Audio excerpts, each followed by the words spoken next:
പിതാവിനും പുത്രനും പരിശുദ്ധ സ്തുതി ആദ്യം മുതൽ നയിക്കുവാമേ. പ്രിയപ്പെട്ടവരെ, നമ്മൾക്ക് വിശ്വാസികൾക്ക് പലപ്പോഴും സംഭവിക്കുകയാണ്, പലപ്പോഴുമല്ല എപ്പോഴും തന്നെ എല്ലാവരിലും തന്നെ സംഭവിക്കുന്ന കാര്യമാണ്. നമ്മൾ ദൈവിക ബന്ധത്തിനാണോ കൂടുതൽ നമുക്ക് അഭികാമ്യമായിട്ട് നമുക്ക് തോന്നുന്നത്, അതോ നമുക്ക് ലൗകികമായിട്ടും ഉണ്ടാകാവുന്ന നേട്ടങ്ങൾക്കും സ്ഥാനമാനങ്ങൾക്കുമാണോ എന്ന് നമ്മൾ പലപ്പോഴും ചിന്തിച്ചിട്ടുണ്ടോ? ഒരു പരിചിന്തനം മിക്കവാറും എല്ലാ ആഴ്ചയിലും ഒരു 2-3 ദിവസങ്ങളെങ്കിലും ഒരാഴ്ചയിൽ നടത്തുന്നത് നമുക്ക് ദൈവിക ബന്ധത്തിന് കൂടുതൽ ദൈവിക ബന്ധം കൂടുതൽ നമ്മളിൽ രൂഢമൂലമാകുന്നതിന് നമ്മൾക്ക് സഹായകമാകും. ഒരു വിശ്വാസിക്ക് വേണ്ടിയത് എപ്പോഴും ദൈവിക ബന്ധമാണ് വലുതായിട്ട് ചിന്തിക്കേണ്ടുന്നത്, വലുതായിട്ട് എടുക്കേണ്ടുന്നത്, വില കൽപ്പിക്കേണ്ടുന്നത് അതിനാണ്. വേണം ലൗകിക നേട്ടങ്ങളോ സ്ഥാനമാനങ്ങളോ, നേട്ടങ്ങളെല്ലാം വേണം. കൂടുതൽ ധനം കിട്ടുന്നത് ശരി, ആർജിക്കുന്നത് നല്ലത്, തെറ്റെന്നൊന്നുമല്ല. പക്ഷേ അത് ആവശ്യമാണ്. എങ്കിലും അതിന് നമ്മൾ വളരെ പുറകിലുള്ള ഒരു സ്ഥാനം കൊടുത്താൽ മതി. മുൻഗണന എപ്പോഴും ആത്മീയ കാര്യങ്ങൾക്കാണ്, ദൈവമായിട്ടുള്ള ബന്ധം ദൃഢതരമാക്കുന്നതിനാണ് എന്നുള്ളതാണ് നമ്മൾ ഉൽപ്പത്തി 14-ാം അധ്യായത്തിൽ അബ്രാഹത്തെ പറ്റി പഠിക്കുമ്പോൾ കാണുന്നത്. അത് നമ്മൾ പഠിച്ചു.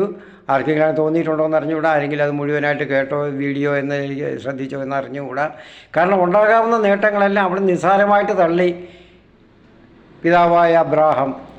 നമ്മളൊക്കെ അങ്ങനെ ഒരിക്കലും സാധിച്ചിട്ടില്ലാത്ത കാര്യമാണ്, നമുക്കങ്ങനെ നിസ്സാരമായിട്ടൊന്നും കരുതാൻ പറ്റത്തില്ല. വിശുദ്ധ ദിവസം ആയ ഞായറാഴ്ച അല്ലെ മറ്റ് വിശുദ്ധ ദിവസങ്ങളിലൊക്കെ ഉണ്ട്.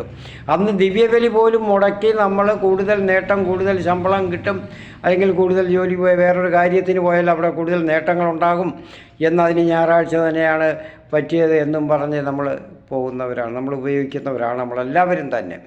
അപ്പോൾ നമ്മൾ ചിന്തിക്കണം, ഇതൊക്കെ പഠിക്കുമ്പോഴും വായിക്കുമ്പോഴും നമ്മൾ എന്തിന് ഈ ദൈവിക ബന്ധത്തിൽ വന്ന് നമ്മൾ ക്രിസ്തുവിനോടുകൂടി ഐക്യപ്പെട്ടത് ദൈവിക ബന്ധം കൂടാൻ വേണ്ടി, ദൃഢതരമാകാൻ വേണ്ടി, നമ്മൾ ഉറപ്പിക്കാൻ വേണ്ടി, ദൈവ ഇഷ്ടം നമ്മളിൽ പ്രാവർത്തികമാകാൻ വേണ്ടിയാണ്. ഇവിടെ നമ്മൾ കാണുമ്പോൾ ആ 14-ാം അധ്യായത്തിൽ കാണുന്നുണ്ട്, യുദ്ധം ജയിച്ച അബ്രാഹത്തിന് മറ്റ് രാജാക്കന്മാർ, സഖ്യം ചേർന്ന രാജാക്കന്മാർ പറഞ്ഞു, യുദ്ധത്തിൽ പിടിച്ചെടുത്തതല്ല, എനിക്ക് ഞങ്ങൾക്ക് ആളുകളെ മാത്രം മതി, സമ്പത്തുകൾ മുഴുവനും നീ അങ്ങ് എടുത്തു, അവിടുന്ന് അങ്ങ് എടുത്തോണമെന്ന് അഭ്യർത്ഥിക്കുകയാണ്. അപ്പോൾ നമ്മുടെ പിതാവായ അബ്രാഹാം ചെയ്തത് എന്താണ്? ഞാനല്ല യുദ്ധം ചെയ്തത്, ഞാനല്ല, ദൈവമാണ് എന്നോടൊത്ത് യുദ്ധം ചെയ്ത്, ഞാനല്ല, ഞാൻ ഉപകരണം മാത്രമായിരുന്നു. ദൈവശക്തി കൊണ്ടാണ്, അല്ലെ വെറും 318 അഭ്യാസികളെ കൊണ്ട് ജയിക്കാവുന്ന യുദ്ധമല്ല 5 രാജാക്കന്മാരോട് ചെയ്തത്, അവരുടെ സേനകളെയൊക്കെ തോൽപ്പിച്ചത്. അവിടെ ദൈവമാണ് യുദ്ധം ചെയ്തതെന്നുള്ള കാര്യങ്ങൾ അവിടുന്ന് അറിയുന്നു. അവിടുന്ന് അത് അറിഞ്ഞുകൊണ്ട് അവിടുന്ന് അവരോട് പറയുന്നത്, ഞാനല്ല, ദൈവമാണ് അതിന് കാരണക്കാരൻ. അതുകൊണ്ട് എനിക്ക് യാതൊരു സമ്പത്തിലും ആഗ്രഹമില്ല, എനിക്ക് ഒരു ചെരുപ്പിൻ്റെ വള്ളി പോലും എനിക്ക് വേണ്ട, അതെല്ലാം നിങ്ങൾ എടുത്തുകൊള്ളുക സകലതും. എനിക്ക് ദൈവിക ബന്ധമാണ് വലിയ. ദൈവനാമത്തെ വിളിച്ച് അപേക്ഷിച്ചുകൊണ്ട് ഉടനെ അബ്രാഹാം പറയുന്നു, സർവശക്തനായ അത്യുന്നതനായ ദൈവം ആണ് ശപഥം ചെയ്ത് അവരോട് പറയും, ഈ ദൈവനാമത്തിൽ ശപഥം ചെയ്തതാണ്, ഈ ദൈവനാമത്തിൽ ഞാൻ ആണയിട്ട് പറയുകയാണ്, എനിക്ക് യാതൊരു സമ്പത്തുകളും വേണ്ട, അതെല്ലാം നിങ്ങൾ എടുത്തുകൊള്ളുക. നമുക്കിങ്ങനെ സാധിക്കുമെന്ന് നമ്മൾ അറിയണം. പ്രിയപ്പെട്ടവരെ, ഇതിൻ്റെ വിശദമായ കാര്യങ്ങൾ കാണുന്നതിന് നമ്മുടെ പിതാവായ അബ്രാഹാം ഭാഗം 1 എന്ന വീഡിയോ നിങ്ങൾ യൂട്യൂബിൽ സെർച്ച് ചെയ്ത് സബ്സ്ക്രൈബ് ചെയ്ത് അത് കാണണം. കാണാതെ വിടരുത്.